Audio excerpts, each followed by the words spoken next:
ಯೋಗ ಶಿಕ್ಷಕಿ ಜೀವಂತ ಹೂತು ಹಾಕಿದ ಪ್ರಕರಣಕ್ಕೆ ಸಂಬಂಧಪಟ್ಟಂಗೆ ಈಗ ಶಿಡ್ಲಘಟ್ಟ ಆಸ್ಪತ್ರೆಯಲ್ಲಿ ಆರೋಪಿಗಳಿಗೆ medical test ಮಾಡಿಸಲಾಗಿದೆ.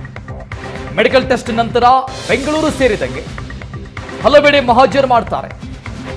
Sidlaghatta CPI Srinivas ನೇತೃತ್ವದಲ್ಲಿ ಮೆಡಿಕಲ್ ಟೆಸ್ಟ್ ಆಗಿದೆ ಎಲ್ಲ ಆರೋಪಿಗಳಿಗೆ. ಸುಪಾರಿ ತೆಗೆದುಕೊಂಡಿದ್ದಂಥ ಸತೀಶ್ ರೆಡ್ಡಿ, ಕೈ ಜೋಡಿಸಿದಂಥ ರಮಣ ನಾಗೇಂದ್ರ, ಅರ್ಚನಾಳನ್ನ ಕಿಡ್ನಾಪ್ ಮಾಡಿ ಜೀವಂತ ಹುತ್ತು ಹಾಕಿದ್ರು. ಸ್ವಲ್ಪ ಪ್ರಮಾಣದಲ್ಲಿ ಮಣ್ಣು ಹಾಕಿ ಆಮೇಲೆ ಒಂದಿಷ್ಟು ರೆಂಬೆ ಕೊಂಬೆಗಳನ್ನ ಆ ಹಳ್ಳದಲ್ಲಿ ಎಸೆದು ಹೋಗಿದ್ರು. ದಿಬ್ಬುರಹಳ್ಳಿ ಬಳಿ ಹೂತಿಟ್ಟು ಪರಾರಿಯಾಗಿದ್ದಂಥ ದುರುಳರು ಬಂಧನ ಆಗಿದ್ದಾರೆ.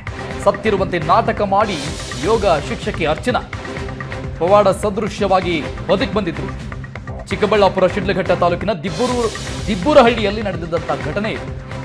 ಕಿಡ್ನಾಪ್ ಮಾಡಿದಂಥ ಸಿಸಿಟಿವಿ ದೃಶ್ಯಗಳನ್ನು ಕೂಡ ನಾವು ನೋಡ್ತಾ ಇದ್ವಿ.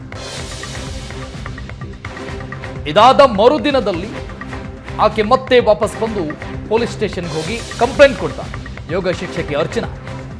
ಈ ಸಂಬಂಧಪಟ್ಟಂಗೆ ಸತೀಶ್ ರೆಡ್ಡಿ, ರಮಣ ಮತ್ತು ನಾಗೇಂದ್ರ ಆರೋಪಿಗಳನ್ನ ಬಂಧನ ಮಾಡಲಾಗಿದೆ.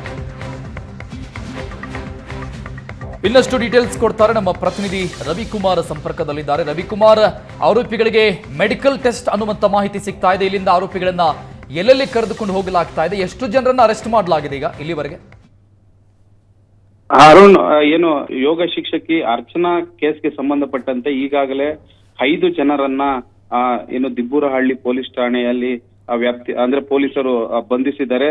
ಜೊತೆಗೆ ಏನು ಈ ಒಂದು ಈಗ ಅವ್ರಿಗೆಲ್ಲರಿಗೂ ಕೂಡ ಮೆಡಿಕಲ್ ಟೆಸ್ಟ್ ಅನ್ನ ಮಾಡಿಸೋದಕ್ಕೆ ಏನು ಶಿಡ್ಲಘಟ್ಟ ಸರ್ಕಾರಿ ಆಸ್ಪತ್ರೆಗೆ ಕರ್ಕೊಂಡು ಹೋಗಿ ಈಗ ಅಲ್ಲಿಂದ ಬೆಂಗಳೂರಿಗೆ ಅಂದ್ರೆ ಈ ಆರೋಪಿಗಳು ಮಹಜರ್ ಮಾಡುವಂತ ಒಂದು ಪ್ರಕ್ರಿಯೆಗೆ ಈಗ ಪೊಲೀಸರು ಮುಂದಾಗ್ತಾ ಇರುವಂತದ್ದು. ಅಂದ್ರೆ ಅರ್ಚನಾಳನ್ನ ಎಲ್ಲಿಂದ ಕಿಡ್ನಾಪ್ ಮಾಡ್ಕೊಂಡ್ ಬಂದ್ರು, ಬೇರೆ ಬೇರೆ ಕಡೆ ಅಂದ್ರೆ ಇವರು ಹೊಸಕೋಟೆ ಸುತ್ತಮುತ್ತ ಹಾಗೂ ಶಿಡ್ಲಘಟ್ಟ ಸೇರಿದಂತೆ ಬೇರೆ ಬೇರೆ ಕಡೆ ಎಲ್ಲ ಕೂಡ ಏನು ಆಕೆಯನ್ನ ಕರೆದುಕೊಂಡು ಹೋಗಿ ಹಲ್ಲೆಯನ್ನು ಮಾಡಿದ್ರು, ಜೊತೆಗೆ ಅತ್ಯಾಚಾರ ಯತ್ನವನ್ನು ಮಾಡಿದ್ರು. ಹೀಗಾಗಿ ಒಂದು 4-5 ಸ್ಥಳಗಳೇನಿದೆ ಆ ಎಲ್ಲಾ ಸ್ಥಳಗಳಿಗೂ ಕೂಡ ಭೇಟಿ ನೀಡಿ ಮಹಜರನ್ನ ಮಾಡಿಸೋದಕ್ಕೆ ಒಂದು ಮುಂದಾಗ್ತಾ ಇರುವಂತದ್ದು ಅರುಣ್. ಹೀಗಾಗಿ ಈಗ ಮೆಡಿಕಲ್ ಟೆಸ್ಟ್ ಮಾಡಿದ ನಂತರ ಈಗ ಇವ್ರಿಗೆಲ್ಲರಿಗೂ ಮಹಜರ್ ಮಾಡುವಂತ ಪ್ರಕ್ರಿಯೆಗೆ ಈಗ ಶಿಡ್ಲಘಟ್ಟ ಪೊಲೀಸರು ಮುಂದಾಗ್ತಾ ಇರುವಂತದ್ದು ಅರುಣ್. ಓಕೆ, ಅರ್ಚನಾ ಇರೋದು ಎಲ್ಲಿ ಈಗ ರವಿಕುಮಾರ್? ಸದ್ಯ ಅವ್ರ ಮೇಲೆ ಕಿಡ್ನಾಪ್ ಮಾಡಿದಂತ ಸಂದರ್ಭದಲ್ಲಿ ಗಂಭೀರವಾಗಿ ಹಲ್ಲೆ ಏನಾದ್ರೂ ಆಗಿತ್ತಾ? ಅದ್ರ ಚಿಕಿತ್ಸೆಯನ್ನು ಪಡೆದುಕೊಳ್ತಾ ಇದ್ದಾರೆ ಹೇಗೆ?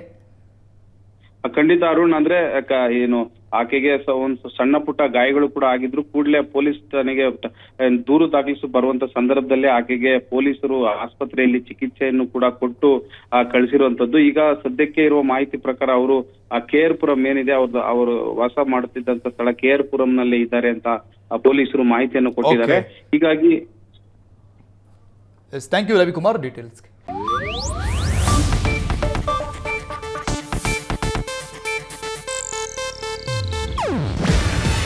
ಇದು ಏಷ್ಯಾನೆಟ್ ನ್ಯೂಸ್ ನೆಟ್ವರ್ಕ್ ಪ್ರಸ್ತುತಿ.